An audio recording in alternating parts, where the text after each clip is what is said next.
¿qué revela la Biblia sobre tu alma antes de que nacieras? ¿Y si te dijera que antes de nacer ya eras conocido? ¿Que antes de que comenzara el tiempo tu nombre ya había sido pronunciado en la mente de Dios? La Biblia susurra verdades que la mayoría pasa por alto. Hoy vamos más allá de lo visible para ver lo que Dios había planeado para tu alma antes de que nacieras. Al principio no había nada, ni luz, ni sonido, ni medida del tiempo. El espacio aún no había respirado, y el silencio era el único sonido que la creación conocía. Sin embargo, en esa quietud se movía la voluntad de Dios. No era una idea vaga, sino una intención viva, precisa y personal. Antes de que existiera un solo átomo, Él ya había escrito tu papel en su plan. El libro de Génesis comienza diciendo: «En el principio creó Dios los cielos y la tierra». Pero ese es solo el comienzo del mundo visible.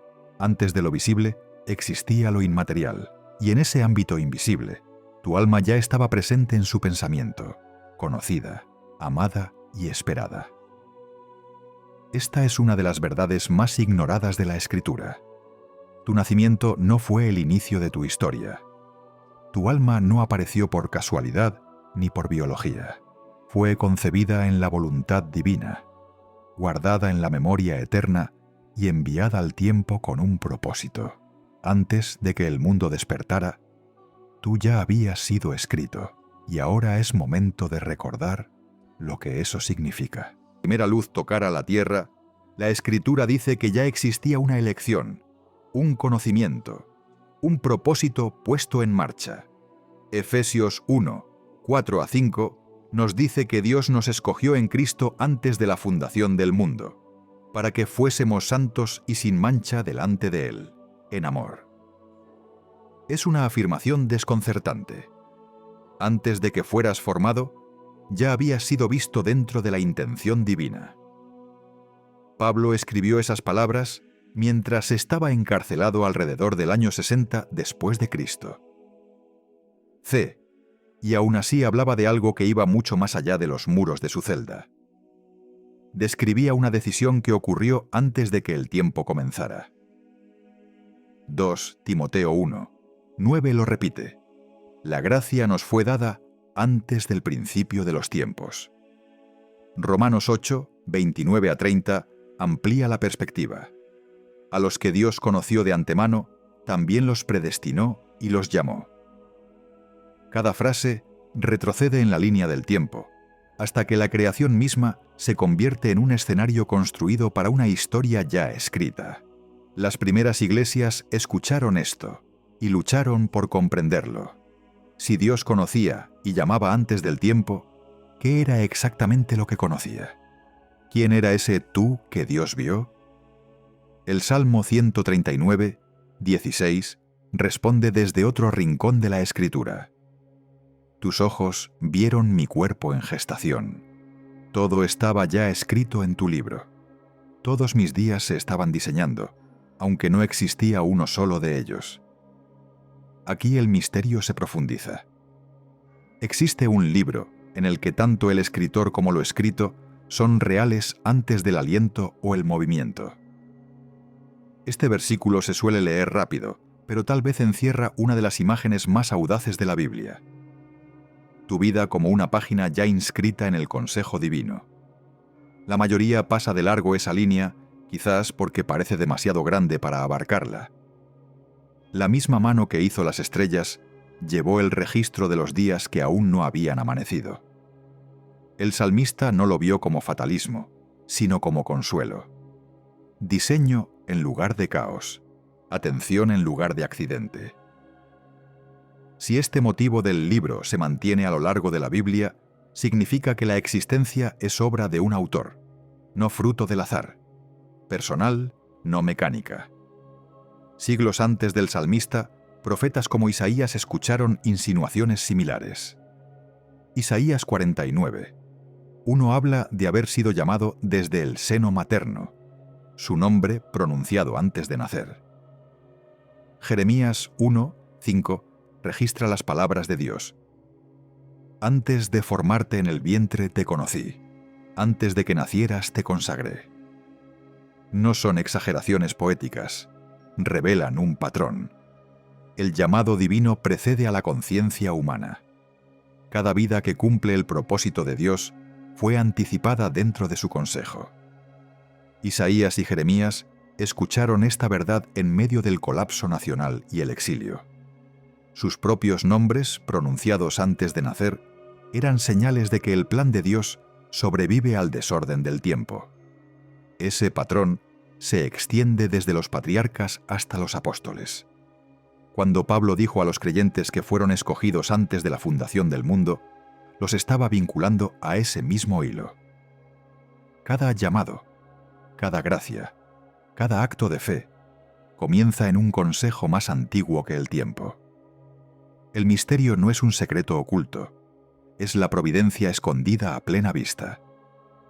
El velo no es engaño humano, sino misericordia divina. Dios oculta cierto conocimiento para que crezca la confianza en su lugar.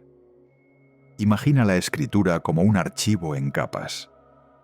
Cada versículo es a la vez revelación y enigma, verdad velada por el tiempo, pero esperando que la fe levante la cubierta.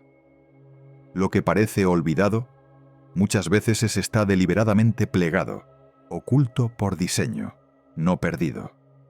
La Biblia vuelve una y otra vez a este punto. Antes de la forma, antes de la memoria, la intención de Dios ya existía. Esto da peso a lo ordinario. El primer llanto de un niño, la pequeña fe de un trabajador, el temor de un profeta, todos fueron previstos por aquel que llama las cosas que no son como si fueran. Ser consciente de esto no elimina la elección humana, la enmarca dentro de un propósito. Ser conocido de antemano es ser invitado a cooperar con un diseño que ya vibra bajo la superficie de la creación. Fue escrito antes de que el mundo despertara. Cada línea de la Escritura que habla del conocimiento previo es un hilo que conduce hacia esa comprensión. El apóstol lo vio, los profetas lo intuyeron, el salmista lo cantó. Bajo todas sus voces corre una certeza. La historia es recordada por Dios antes de que la vivamos nosotros. La Escritura no comienza con nuestra búsqueda de Dios, sino con su memoria de nosotros. Él elige, Él llama, Él escribe antes de que aparezcamos. Esa es la base bajo cada paso de fe. Si Él te escribió, entonces, ¿qué es un alma en su libro? Para descubrirlo, debemos mirar las palabras anteriores a la maravilla, los antiguos términos que dan nombre a la vida misma. El antiguo habla de la vida, no lo hace con nuestro lenguaje moderno de cuerpo y alma. Habla con palabras más antiguas, más terrenales, nefesh, ruach y neshama. Cada una encierra un mundo de significado. Para entender qué eras antes de nacer, primero debemos escuchar lo que la Biblia quiere decir con esas palabras. En Génesis 2, 7, la historia se detiene. Entonces Yahvé Dios formó al hombre del polvo de la tierra y sopló en su nariz aliento de vida. Y el hombre se convirtió en un ser viviente. Esa frase, ser viviente, es Nefesh Hayah. Significa una persona viva, una criatura que respira. En el pensamiento hebreo, un Nefesh no es un fantasma dentro de un cuerpo, sino un ser completo, un yo viviente, respiración y forma entretejidas por el acto divino. La misma palabra describe a los animales en Génesis 1, 20 a 21. Toda criatura que se mueve por las aguas o sobre la tierra es una Nefesh Hayah, una vida viviente. La humanidad está entre ellas, pero se distingue por algo personal, el aliento que viene directamente de la boca de Dios. Ese aliento se llama Ruach y Neshama. Ambas significan aliento, espíritu o viento, pero hablan tanto de la fuente como de la sustancia. Job 33, 4 dice: «El Espíritu de Dios me hizo, y el soplo del Todopoderoso me da vida». La Ruach es el viento que sostiene. La Neshama es la exhalación íntima de Dios. Números 16, 22 lo llama el Dios de los espíritus de toda carne. Hebreos 12, 9 lo llama el Padre de los espíritus. Todo aliento comienza en Él y regresa a él. Imagina esto: polvo esperando en silencio. Luego un viento cálido se mueve sobre su superficie y la conciencia se enciende. El aliento mismo lleva identidad. La unión de tierra y espíritu se convierte en persona. Cuando Génesis dice «el hombre se convirtió en un ser viviente», define la vida como una asociación. El milagro no es solo la animación, es la comunión. Esta gramática cambia la forma en que hablamos de nosotros mismos. La Biblia nunca separa el yo en mitades en conflicto. Una persona es un alma viva unificada, vivificada por el aliento de Dios. Estar vivo ya es estar en relación con la fuente divina del aliento. Cada exhalación repite ese primer momento en miniatura. Los antiguos lo entendían instintivamente. Cuando nacía un niño y tomaba su primer aliento, se veía como el momento en que el cielo se inclinaba de nuevo. Cada vida comenzaba en ese ritmo sagrado. Cada criatura se unía a la canción del aliento que recorre la creación. Cuando alguien moría, la frase usada era simple y solemne: el aliento volvió a Dios. Nefesh nos recuerda que la vida es corporal y preciosa. Ruach nos recuerda que el aliento es un don, no una posesión. Neshama nos recuerda que cada pulso vital lleva una huella de la voluntad divina que lo inició. Juntas, estas palabras describen un misterio que no es abstracto. Es la estructura de cada latido que alguna vez has sentido. Esta claridad protege la historia de la distorsión. Los poetas y profetas del antiguo Israel no imaginaban espíritus atrapados esperando escapar de la materia.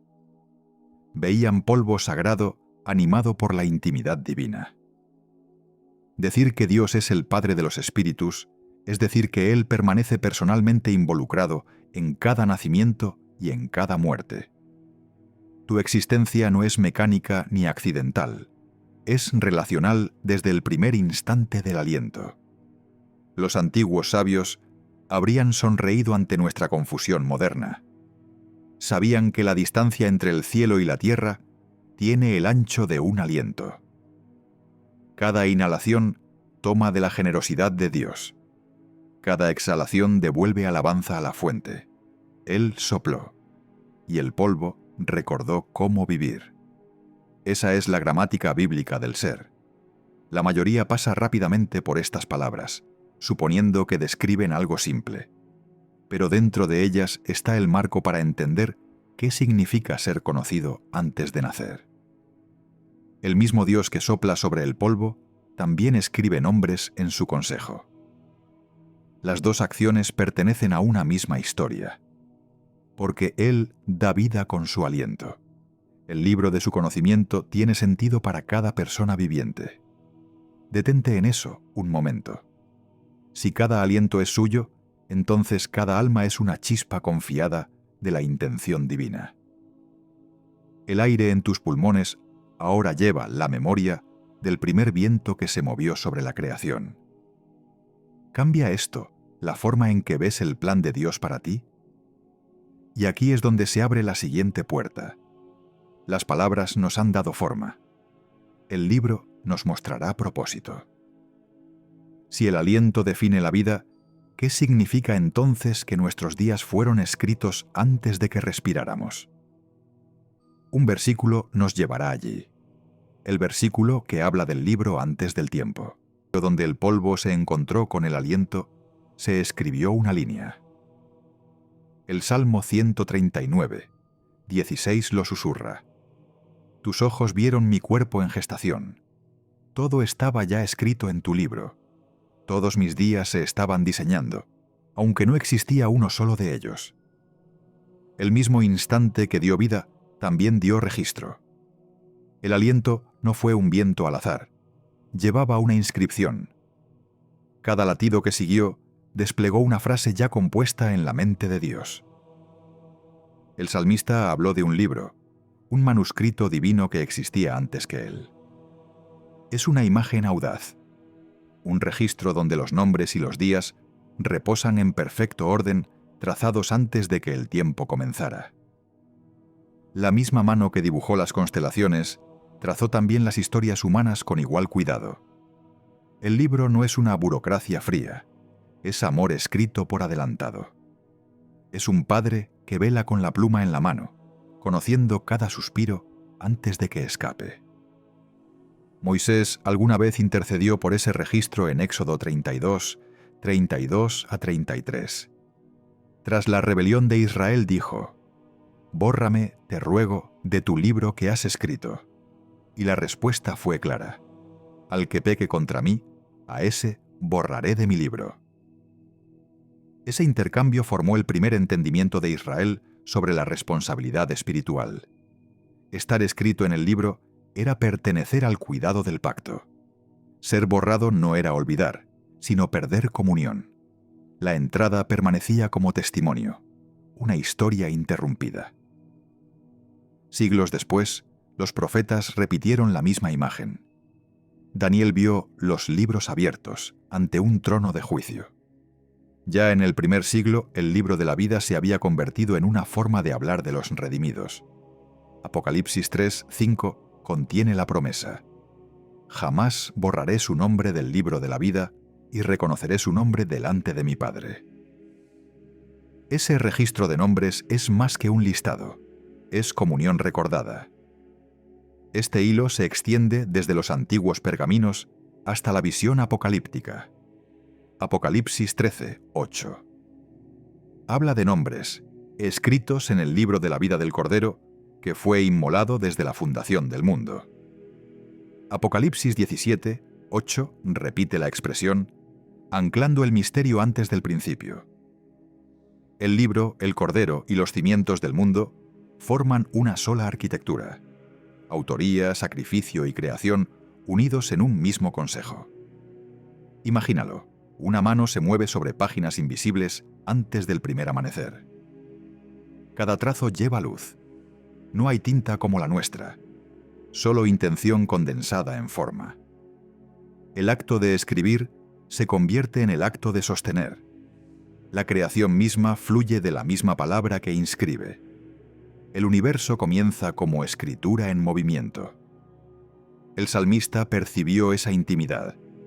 Cuando escribió que fue entretejido en lo profundo de la tierra, no vio división entre el taller de Dios y la biblioteca de Dios. Ambos lugares estaban vivos de atención. Cada persona era un verso pronunciado y luego vivido. Lo más sorprendente es cuán silenciosamente se oculta esta doctrina. La mayoría de los lectores pasan por la frase «escrito en tu libro» sin detenerse. Sin embargo, es lo más cercano que la Biblia llega a describir la autoría divina en términos personales. La historia es recordada antes de ser vivida. Nada en esta imagen anula la libertad, la enmarca. Nuestras decisiones se desarrollan dentro de una historia, cuya estructura ya contiene misericordia en su núcleo. La Iglesia primitiva atesoró esta imagen. Para los creyentes perseguidos, la certeza de estar inscritos en el libro fortalecía su fe. Ser nombrado por Dios era ser recordado incluso cuando el mundo los borraba. Sus nombres no dependían de monumentos, sino de una memoria preservada en el cielo. La misma mano que hizo las estrellas guarda un registro de nombres. Es el estribillo que se repite a lo largo de siglos de texto y oración. Responde al silencioso temor de la insignificancia con el recuerdo divino. Cada alma que respira es una línea en ese registro, conocida por completo, todavía desplegándose. Aún queda un secreto oculto dentro de este tema, la conexión entre ser escrito y ser llamado. Si el autor inscribió antes del tiempo, entonces todo llamado ya debe estar tejido en el manuscrito. En algún lugar entre la página y el nacimiento, el propósito empieza a moverse. La pregunta queda flotando. ¿Qué sucede cuando ese llamado es escuchado? La Escritura ofrece destellos, voces convocadas antes del aliento, misiones pronunciadas antes del movimiento. Las próximas líneas de la historia siguen esos patrones. Porque donde hay un libro, hay un llamado esperando ser leído en voz alta. Los nombres comienzan a elevarse voces. El libro habla con el ritmo de la historia. Y los primeros ecos que escuchamos provienen de aquellos que fueron conocidos antes de poder pronunciar una palabra. Sus historias están esparcidas a lo largo de los siglos, pero comparten la misma marca. Cada uno fue llamado antes de que su cuerpo tuviera forma, antes de que el mundo conociera su nombre. La memoria de Isaías abre el patrón. En Isaías 49:1 recuerda: Yahvé me llamó desde el seno materno, desde las entrañas de mi madre pronunció mi nombre. Imagina al profeta exiliado, su voz temblando mientras repite esa verdad a una nación cansada. A su alrededor hay ruina, templos quemados, cantos silenciados, y aún así, su identidad permanece intacta porque fue hablada antes de las heridas del tiempo. Su llamado no fue descubierto tarde en la vida, fue recordado. En el momento en que Dios le habló, Isaías comprendió que caminaba sobre un terreno preparado mucho antes de su primer aliento. Esa comprensión le dio resistencia en medio del fracaso y del exilio. Llevaba consigo la certeza de un nombre grabado en la memoria divina. Jeremías sintió el mismo peso. Cuando protestó por su juventud y su temor, la voz de Dios lo interrumpió. Antes de formarte en el vientre te conocí, antes de que nacieras te consagré. Jeremías 1:5. El joven profeta permaneció temblando en Anatot, consciente de que su vacilación ya había sido respondida en la eternidad. Ser conocido por Dios significaba más que ser reconocido, significaba ser escogido para un propósito anclado más allá de la fragilidad humana. El llamado lo alcanzó en medio del fuego y del rechazo, pero su raíz permaneció firme en la presciencia divina. En ese instante, la historia se redujo a un solo latido. El libro había llegado a su página. Siglos después, otra página se volvió en una escena más silenciosa. Una mujer llamada Isabel sintió que la vida saltaba en su interior. Lucas 1:15 dice que el niño sería lleno del Espíritu Santo aún antes de nacer. Ese niño, Juan el Bautista, reconoció la presencia del Mesías mientras aún estaba en el vientre. Aquel movimiento fue más que instinto. Fue la vocación despertando temprano. El Espíritu de Dios se movió antes del lenguaje, antes del razonamiento, llamando al precursor para preparar el camino. La historia permanece como un susurro de continuidad. El mismo Dios que formó a Isaías y a Jeremías seguía escribiendo destinos a través del aliento de madres en espera. Los salmistas percibieron este patrón mucho antes. El Salmo 22, 9-10 habla de confianza, desde los pechos de mi madre. Y el Salmo 71:6 confiesa: desde el vientre he dependido de ti, tú me sacaste del seno materno. Cada verso convierte el clamor humano en un hilo de reconocimiento antiguo. No son exageraciones piadosas, son confesiones de autoría divina. Cada voz nacida en la historia del pacto lleva la misma gramática de pertenencia. Este hilo se extiende hasta la era apostólica. Pablo, en 2 Timoteo 1:9, escribe que la gracia nos fue dada antes de los tiempos eternos. Efesios 1:4 lo repite: escogidos en Cristo antes de la fundación del mundo. Romanos 8:8, 29-30 lo expande en la secuencia de la salvación. Conocidos de antemano, predestinados, llamados, justificados, glorificados. La Iglesia primitiva reconoció en esto un patrón de propósito, no de control, una arquitectura de gracia donde la vida de cada creyente se despliega como un capítulo guardado en las manos de Dios. Piensa en lo que eso significa. No fuiste un accidente descubierto tarde en la historia de la creación. Fuiste parte del consejo que concibió la redención misma. Cada generación está dentro de esa arquitectura. Profetas, apóstoles y los fieles anónimos cuya obediencia llena los márgenes de la historia. Su valor no depende del logro, sino de la autoría. El llamado de Dios precede al cumplimiento. La convocatoria es más antigua que el miedo. Designio, no accidente. Ese es el estribillo que corre bajo estas vidas. Sostiene el temblor de cada profeta y el valor de cada discípulo. Te dice que la intención divina viene antes del descubrimiento. El mismo aliento que escribió tus días también asignó tu lugar dentro de ellos. Imagina el silencio de esa comprensión. Antes del primer llanto, la palabra ya había salido. Cada llamado se despliega dentro del tiempo, pero su semilla es eterna. Esta conciencia da dignidad incluso al acto de fe más pequeño, porque la misma intención que llamó a Jeremías a las naciones, ahora llama a creyentes comunes a encender velas en habitaciones oscuras. La mayoría escucha estos versículos y sigue adelante, como si pertenecieran solo a héroes antiguos. Pero el patrón es más grande que la biografía. El texto enseña que el llamado mismo es un ritmo prescrito, que se repite en cada vida que se vuelve hacia Dios. Es una invitación esperando ser reconocida. Si cada vida comienza como una palabra pronunciada por el autor, ¿cómo podríamos escuchar la frase que él aún está terminando en nosotros? Y mientras escuchamos, la historia se profundiza. El libro insinúa una cámara de espera, un velo entre el consejo escrito y el mundo del aliento. El próximo misterio se encuentra allí, en el silencio donde las almas esperan su tiempo señalado para caminar bajo el sol. Dejo del autor y el primer aliento, la escritura insinúa una cámara oculta. Las voces que hemos seguido, Isaías, Jeremías, Juan, comenzaron cuando el propósito tocó el mundo. Pero antes de ese toque, el texto sugiere una quietud. Los escritores antiguos a veces imaginaron un lugar donde las almas esperaban su hora señalada. Hablaron de un silencio entre el saber y el llegar a ser, de un velo trazado por el propio Dios. Un texto posterior, no canónico, llamado Dos Esdras, retrata este misterio.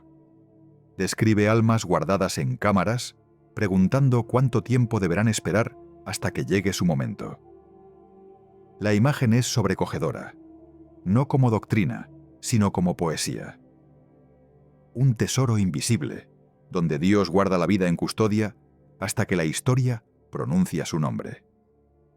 Siglos después, los maestros rabínicos usaron una figura similar, el Guf, un depósito de almas vigilado por el santo hasta que el mundo estuviera listo para ellas. Eran ventanas imaginativas, no planos, creadas para despertar asombro ante el orden divino. La escritura misma habla con más sobriedad y contención.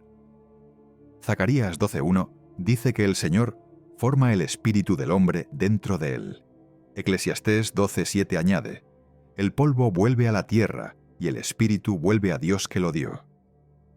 Juntas, estas palabras enmarcan los límites del misterio, origen y retorno, sostenidos en un mismo par de manos. Deuteronomio 29:29 nos recuerda que las cosas secretas pertenecen a Yahvé nuestro Dios, mientras que las reveladas nos pertenecen a nosotros. Estas líneas nos alejan de la especulación y nos conducen de nuevo al silencio reverente.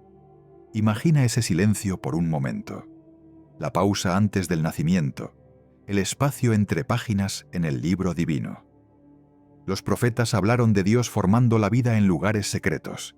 El salmista lo llamó tejido en lo profundo de la tierra. Cada vientre se convierte en un santuario en miniatura, un velo trazado alrededor de una obra santa. Ningún testigo se encuentra allí, solo Dios. La espera misma se vuelve sagrada. Esta parte de la historia no invita a trazar mapas, sino a confiar. El velo sirve a la misericordia. Se nos da lo suficiente para adorar, no lo suficiente para dominar. Cuando Pablo escribió que vemos por espejo, oscuramente, describía esta misma misericordia, el conocimiento retenido para que la fe crezca. El diseño es intencional. La memoria se desvanece, el misterio permanece, y la creencia se convierte en el puente entre ambos. Una cámara que no podemos ubicar, un velo bajo el cual estamos llamados a caminar. Así habla la Escritura de lo que existe antes de la conciencia. No exige que recordemos, solo que recibamos. Las cosas secretas pertenecen al Señor, y su cuidado es tierno. El silencio en esa cámara no es vacío. Vibra con intención, esperando que el aliento lo lleve al tiempo. Es allí donde la eternidad contiene el aliento antes de susurrar la vida al mundo. Si todos los comienzos descansan en ese silencio, entonces cada nacimiento es un momento umbral, una revelación de lo que Dios ya amaba. Cambia eso la manera en que ves la llegada ordinaria de la vida. El siguiente paso lleva ese silencio hasta su punto de ruptura. La cámara se abre, el velo se adelgaza y el aliento se mueve otra vez. Ese aliento revelará dónde la eternidad finalmente toca el tiempo. Silencio se rompe. La cámara de espera cede al movimiento, y el primer viento pasa sobre el polvo inmóvil. Génesis 2:7 dice: Entonces Yahvé Dios formó al hombre del polvo de la tierra, y sopló en su nariz aliento de vida, y el hombre se convirtió en un ser viviente. Un solo versículo, y todo el misterio gira. Es la bisagra entre la eternidad y el tiempo, el momento en que la palabra que planeó la creación se convierte en el aliento que la anima. Imagina ese instante. La tierra yace quieta, formada pero aún sin luz. Entonces entra el aliento, cálido y cercano, y el polvo recuerda cómo vivir. Este es el primer latido, el primer sonido bajo la bóveda del cielo. El acto es simple, pero la intimidad es infinita. Dios no pronuncia la vida desde lejos, la da de sí mismo. El aliento no es aire prestado, es presencia personal moviéndose a través del barro. Job entendió esto cuando dijo: El Espíritu de Dios me hizo, y el soplo del Todopoderoso me da vida. Job 33:4. El salmista lo repitió siglos después: Tú me formaste en el vientre de mi madre. Todos mis días estaban escritos en tu libro antes de que existiera uno solo de ellos. Salmo 139, 13-16. Ambos pasajes se encuentran en significado. El formar y el escribir son el mismo acto visto desde lados distintos. En uno, Dios moldea. En el otro, inscribe. Ambos declaran que la vida comienza donde la voluntad divina y la forma humana se encuentran. Cada aliento desde entonces lleva ese patrón. Lo que comenzó en Edén continúa con cada nacimiento. El polvo recibiendo el susurro de Dios. Cada vida, por tanto, es sagrada no por logro, sino por origen. El primer aliento fue su don. Cada aliento después es una responsabilidad. La Biblia nunca trata el aliento como algo mecánico. Es relacional, evidencia de que Dios sigue lo bastante cerca como para sostener. Cuando un recién nacido respira por primera vez, el cielo repite su milagro más antiguo. Observa lo personal que esto hace la existencia. Aquel que formó galaxias se inclina sobre un solo cuerpo de polvo. Génesis no muestra a un creador distante, sino a un artesano que se arrodilla. Las manos que forman y la boca que sopla pertenecen al mismo amor. Llamarlo Padre de los Espíritus, como hace Hebreos 12:9, es reconocer que ninguna vida es impersonal. Cada alma comienza en contacto con lo santo. Aquí se encuentran el detalle teológico y la ternura. La humanidad comparte la vida con los animales, pero la Escritura distingue la manera en que esa vida llega. Los animales son llamados Nefesh Hayah, criaturas vivientes, traídas a existencia por mandato divino. Los humanos se convierten en Nefesh viviente por aliento directo. La diferencia no es orgullo, sino relación. Ser humano es ser interpelado, ser animado por intención. Esa primera exhalación del polvo inició una herencia de memoria. El mismo aliento sostiene a profetas en el exilio, a salmistas en la desesperación y a corazones comunes que aún aprenden a confiar. Permanece como el vínculo entre creación y comunión. Cuando respiramos, participamos en el acto original que despertó al mundo. La intimidad de esa verdad puede inquietar tanto como consolar. Si la vida misma es aliento divino, su uso tiene peso. Hablar, bendecir, perdonar, cada palabra gasta lo que nos fue dado. Desperdiciar el aliento en daño o indiferencia es usar mal algo sagrado.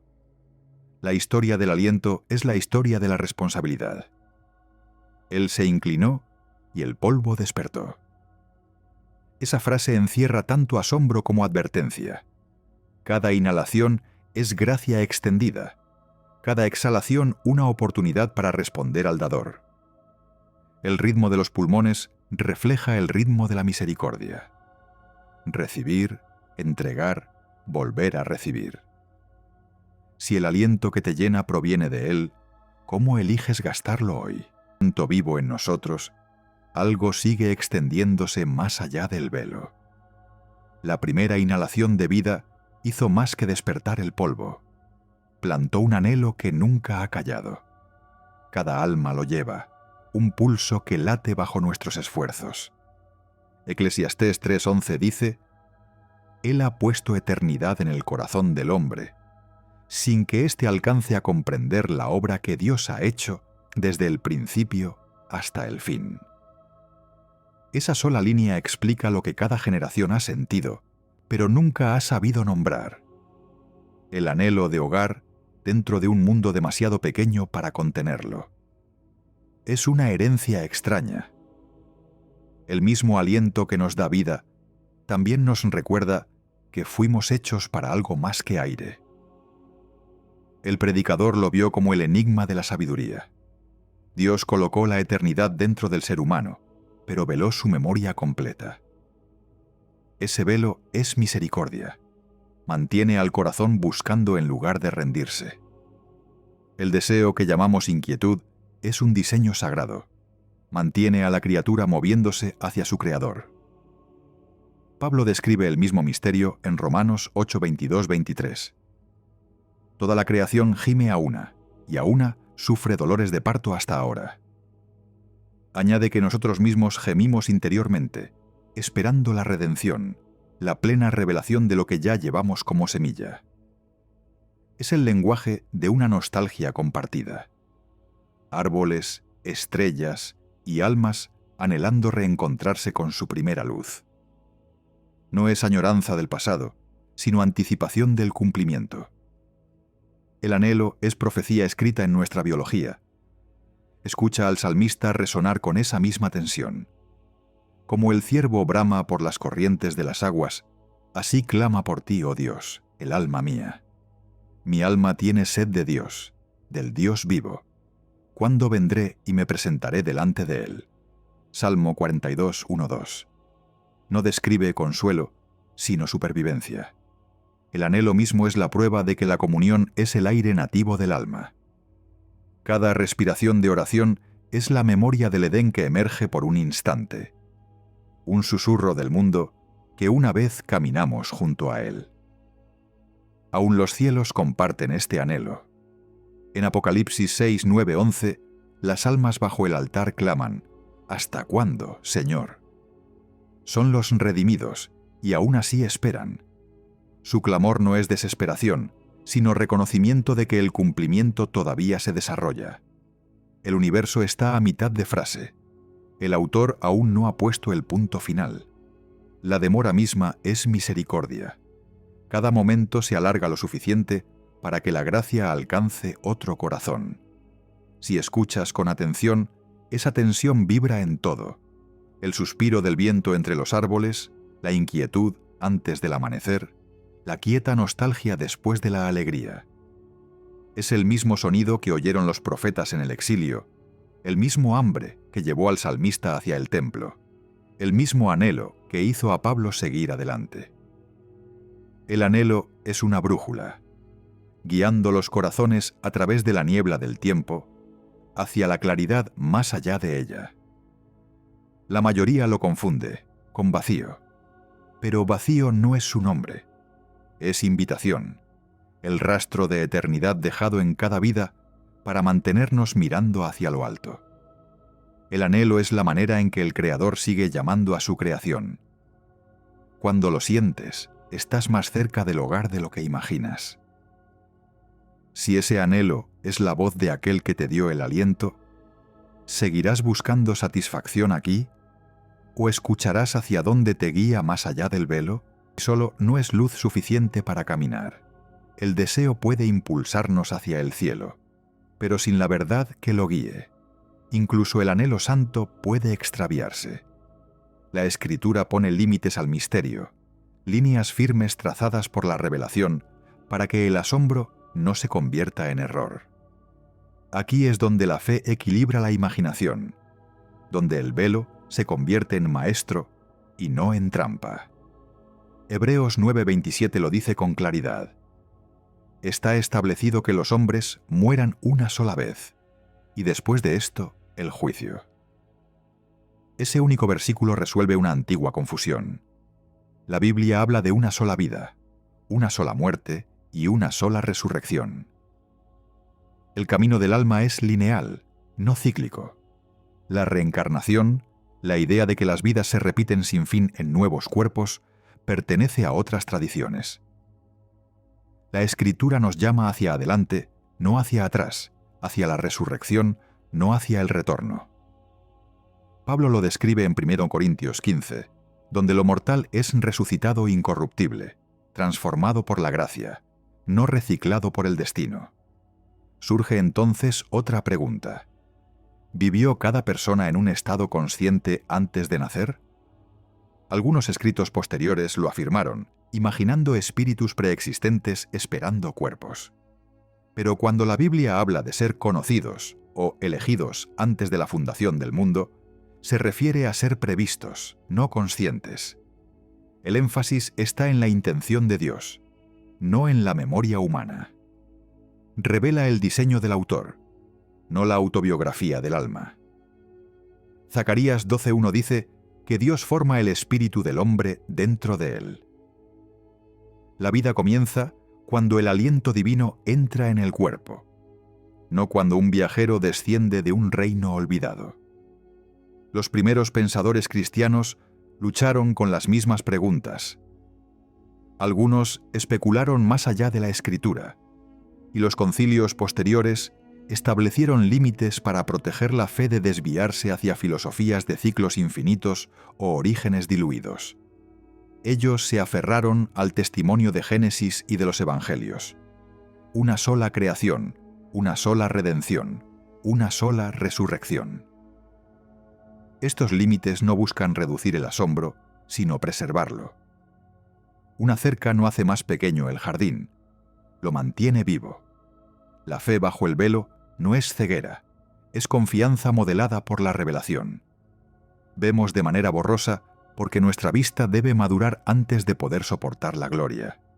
1 Corintios 13:12 dice: Ahora vemos por espejo, oscuramente, pero entonces veremos cara a cara. El espejo es misericordia. Nos mantiene buscando mientras nos mantiene a salvo. El velo es la bondad de Dios hacia quienes aún aprenden a respirar el aire eterno. Por eso la esperanza cristiana se apoya en la resurrección, no en el retorno. Es la promesa de que lo que comenzó como aliento se levantará como gloria. El mismo Dios que te formó en lo oculto te llamará por tu nombre en plena luz.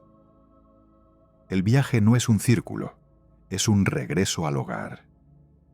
Caminar bajo ese velo es vivir entre el conocimiento y la confianza. Significa aprender a amar lo invisible mientras se obedece lo conocido. Significa leer el anhelo como invitación, pero seguir la palabra como brújula. Los límites de la Escritura no son muros, son ventanas por las que entra la luz sin consumir. Siempre habrá misterios fuera de nuestro alcance, versículos que susurran más que declaran. Pero la fe fue creada para ese espacio.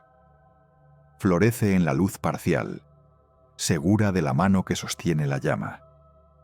El mismo Dios que oculta la visión del mañana es aquel que escribió tu nombre antes de que existiera el tiempo. El velo bajo el que caminas fue puesto por el mismo autor del amor. Si el velo mismo es misericordia, ¿puedes confiar en lo que oculta tanto como en lo que revela? Tomado prestado del primero, lleva una fecha de regreso. El velo que una vez nos protegió se levantará, y lo que fue fe se convertirá en visión. Eclesiastés 12:7 dice: el polvo vuelve a la tierra como era, y el espíritu vuelve a Dios que lo dio. Esa sola línea resume toda la historia: principio, medio y fin. Lo que comenzó como polvo formado y aliento divino, ahora regresa hacia aquel que lo moldeó. El círculo se cierra, no en repetición, sino en cumplimiento. Hebreos 9:27 continúa con serena certeza: está establecido que los hombres mueran una sola vez, y después de esto, el juicio. Esta es la gravedad que la Escritura mantiene ante nosotros. La vida es sagrada porque conduce a un destino. Cada acto, cada palabra, cada latido está escrito en el mismo registro que vislumbramos antes. El libro que contenía nuestros días antes de que naciéramos se abrirá nuevamente cuando estos lleguen a su fin. El juicio, en la Escritura, no es crueldad, es revelación. Es el momento en que la verdadera arquitectura de cada alma queda a la vista. Motivos ocultos, fidelidad silenciosa, heridas secretas, todo sale a la luz. Jesús preguntó en Mateo 16:26, ¿de qué le sirve al hombre ganar todo el mundo si pierde su alma? Esa pregunta resuena a través de los siglos porque atraviesa la ilusión de que el tiempo es infinito y la posesión real. El alma pertenece a aquel que la sopló. El Padre de los Espíritus reclamará su aliento y el mundo exhalará. Hebreos 12:9 nos da ese título. ¿No nos someteremos mucho mejor al Padre de los Espíritus y viviremos? Habla de sumisión reverente, no de miedo. Estar ante el Padre de los Espíritus es encontrarse con aquel que siempre te conoció. El juicio es reencuentro antes que veredicto. Quienes confiaron en su misericordia mirarán los ojos que nunca los perdieron de vista. Jesús describió ese encuentro en la historia de un hijo que se alejó de casa, lo perdió todo y volvió caminando por el polvo sin nada que ofrecer. Lucas 15 cuenta que el padre lo vio cuando aún estaba lejos y corrió a abrazarlo. El hijo había preparado un discurso sobre su fracaso y su deuda, pero el padre lo interrumpió con un abrazo.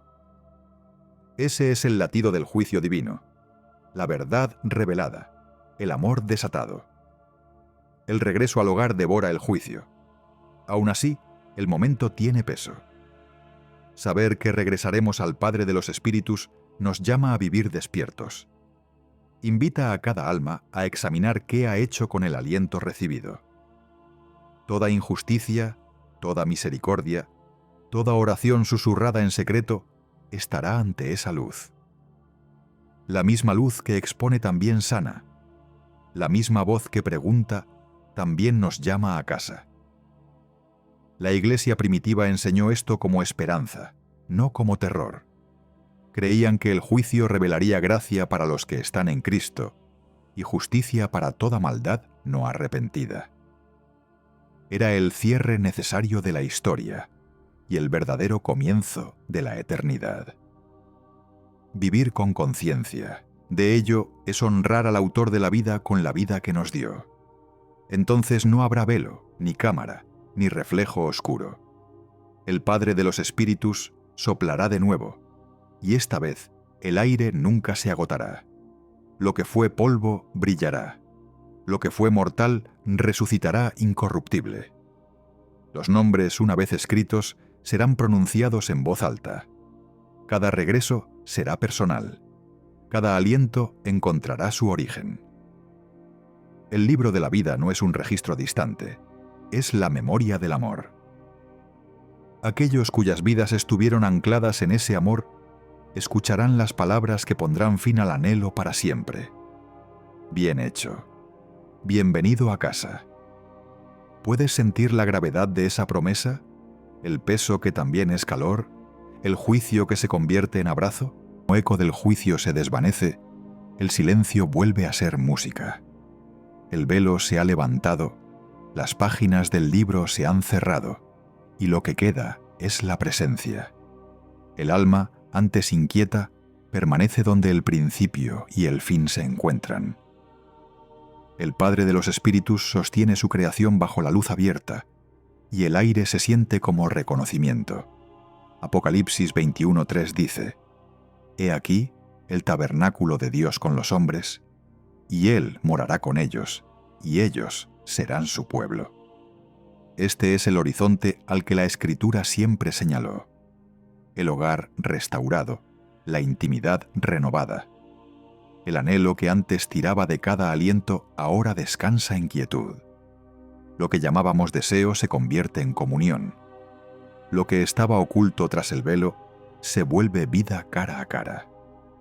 Ya no quedan secretos que guardar, solo maravillas por contemplar. El río que Juan describe en Apocalipsis 22, claro como el cristal, corre por el centro de la ciudad de Dios. Es la misma agua que el salmista anhelaba, el mismo flujo que Jesús ofreció a la mujer en el pozo. Cada historia, cada profecía, cada pregunta que llevamos dentro encuentra su hilo en ese río. El patrón que comenzó en el polvo y el aliento ahora se despliega en luz y canto. La promesa sigue siendo sencilla. Aquel que nos dio el aliento nunca nos lo quitará. La eternidad no es un salón inmóvil, sino un jardín vivo. Crece a medida que el amor crece, con raíces en el Cordero que fue inmolado y ahora reina. Aún habrá descubrimiento, verdad más profunda que la memoria, gozo sin el filo de la pérdida.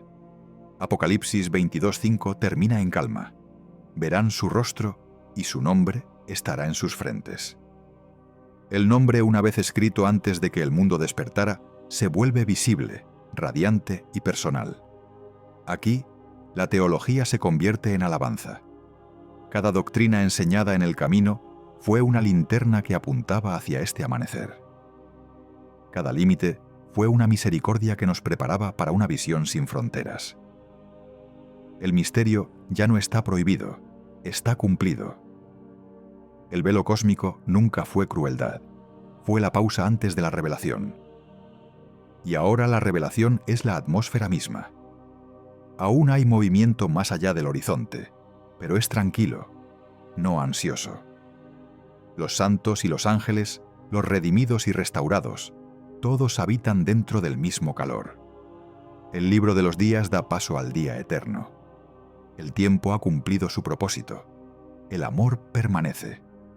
Si la historia comenzó con Dios conociéndote antes de que nacieras, termina contigo conociéndolo sin temor.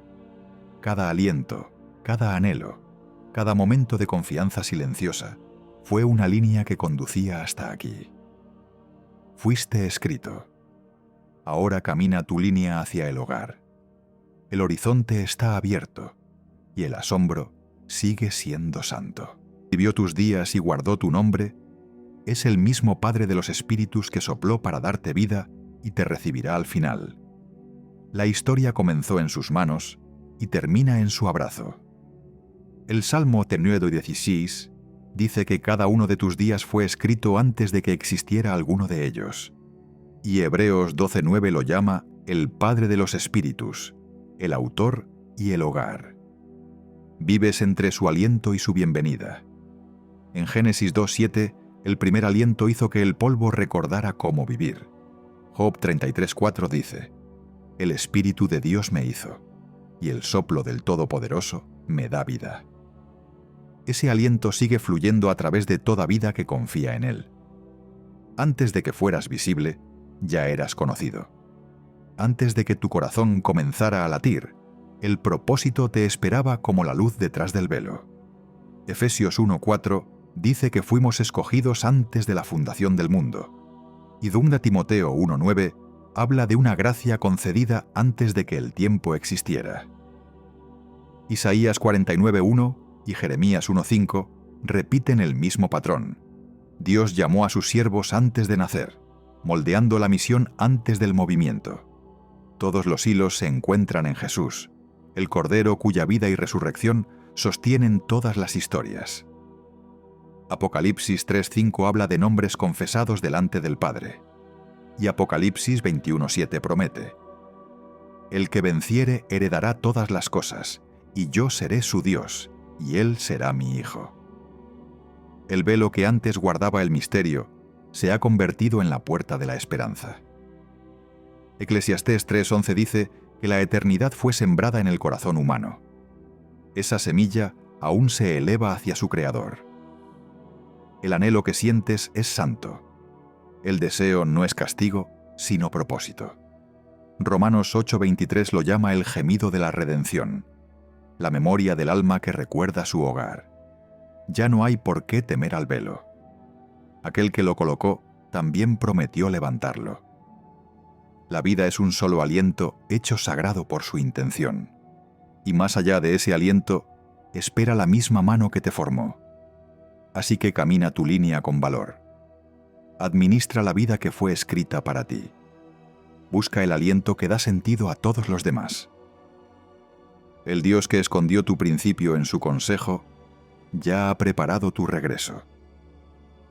El Cordero es la luz del horizonte, y el asombro nunca terminará.